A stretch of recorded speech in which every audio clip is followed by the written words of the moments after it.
Kada se 2000. godine pojavila monografija Aleksandra Kadijevića Mihajlo Mitrović, projekti, graditeljski život, ideje, izdavač Slobodan Mašić ponovio je svoj dobro poznati stav da se jedino u delu pokazuje sav smisao ljudskog postojanja.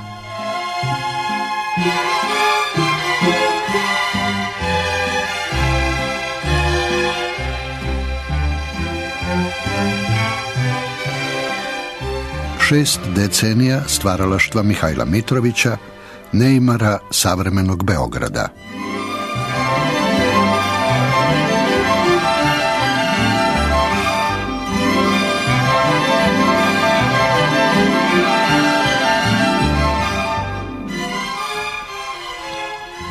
Razgovor sa arhitektom Mihajlom Mitrovićem pripremila je Milja Milosavljević.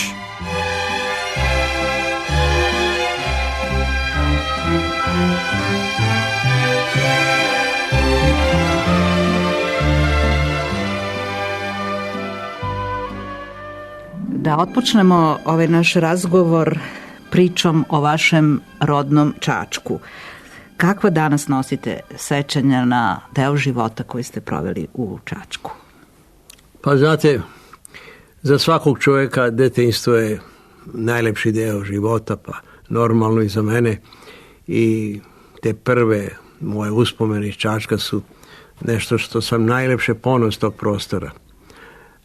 Čačak sam doživeo kao mjesto svog rođenja, a sam ga doživeo i kao jedan grad bivše Jugoslavije. Doživio sam ga kao grad koji je bio mali grad u dolini Morave, ali tako lep, tako uređen. U tom se gradu apsolutno negao svaki red. Znalo se tačno ko u koju radnju ulazi, ko ide u koju kafanu. Nepogrešivo je bilo. U bioskopu se znalo tačno ko kupuje kartu od 3, ko od 6, a ko ide u ložu od 12 dinara. To je jedan apsolutni red bio.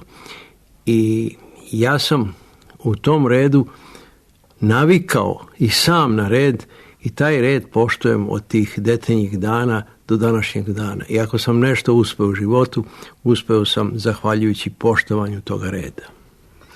Vaš otac je držao hotel i bioskop u Čačku. Jeste, to je bilo, bioskop je bilo kultno mesto, naravno u Čačku, bio je jedini. Ja sam tad bio gimnazijalac. Znate, to je za mlade ljude u to vreme kad nije bilo ovih medija kakvih ima danas, bioskop je bilo nešto čudno, neobično, lepo, intrigantno. A za đake je bilo zabranjena posjeta bioskopu. Đaci su u onom redu o kome sam malo pregovorio bili obavezni da u 7 sati se vrate kućama. Poslije 7 niko nije smeo na ulicu. Kažnjavali su se đaci koji su posle tog vremena izlazili. Danas vi znate da nas se na ulicu izvadi tek u 10-11, a onda se sve vraćalo do 7 sati. Tako da sam ja imao privilegiju da u odnosu na ostale dečake i moje drugovi i prijatelje budem često u tom bioskopu i da gledam taj jedan fantasmagorični svet tih pokretnih slika.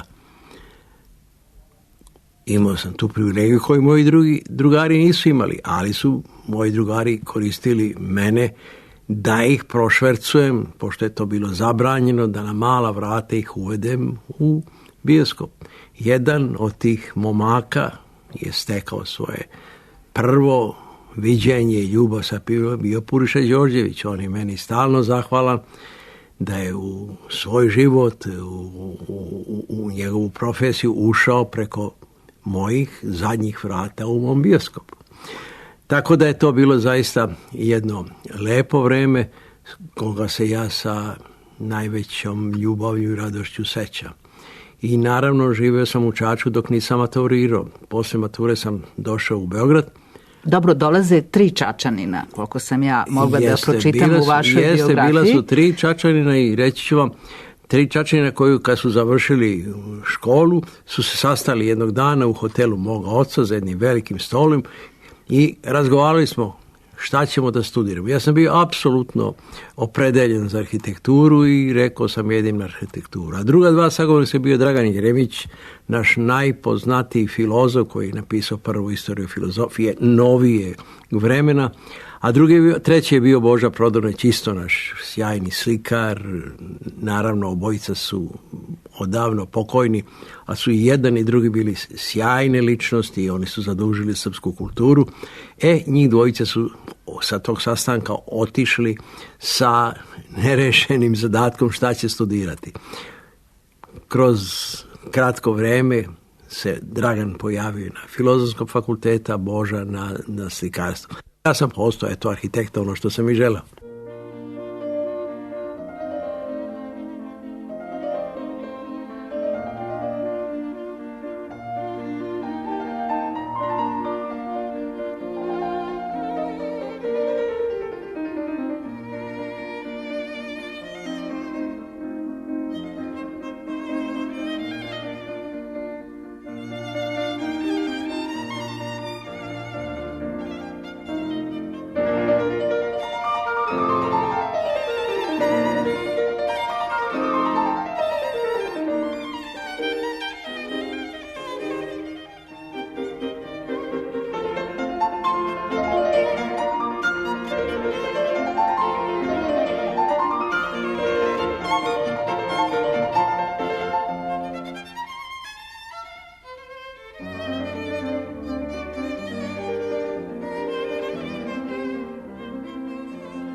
Prva adresa u Beogradu bila je ulica Petra Kočića na Neimaru. Kako je tad izgledao Neimar? To je neposredno posle rata. To je prelepi kraj. Onda je lepše izgledao nego danas. To je bilo jedan apsolutni red. To su bile ograde, bašte, sređene, uređene. Na tom skveru ispred Petra Kočića je bila okretnica autobusa. Autobus je išao od Petra Kočića, odnosno ovog skvera, do današnje gradske biblioteke, glavnom ulicom Knez Mihajlovom, i ja sam naravno tim autobusom stizao u Beograd. Ta kuća je za mene bila jedna izuzetna fascinacija. Ja sam došao u Beograd, u tu kuću koja je bila vlasništvo i koja je živeo kum moga oca. To je bio Milan Dostanić, on je bio vladin komesar Narodne banke. Takva institucija danas ne postoji, znači to je bio najviši činovnik vlade koji je bio delegiran. Tako da on je bio na taj način jedan vrlo ugledan i imućan čovjek i imao je tu sjajnu vinu.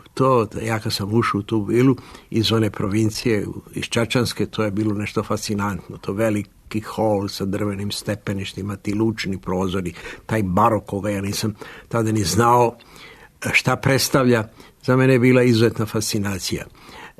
I tu arhitekturu koju sam ja doživio u tom svom prvom staništu u Beogradu, ta arhitektura je mene ostavila isto izuzetno velike tragove, tako da sam se ja u životu vrlo mnogo oslanjao na tu baroknu arhitekturu.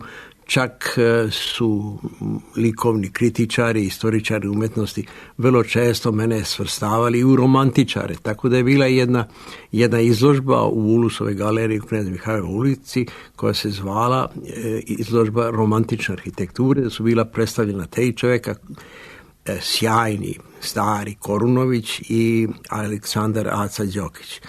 I tada su napravili neke male studije koje su nas svrstale tu. Ja naravno da nisam imao ništa protiv toga, jer ja nisam bio bukvalni sledbenik te romantične arhitekture, ali žica tog romantizma se provlačila kroz sva moja dela.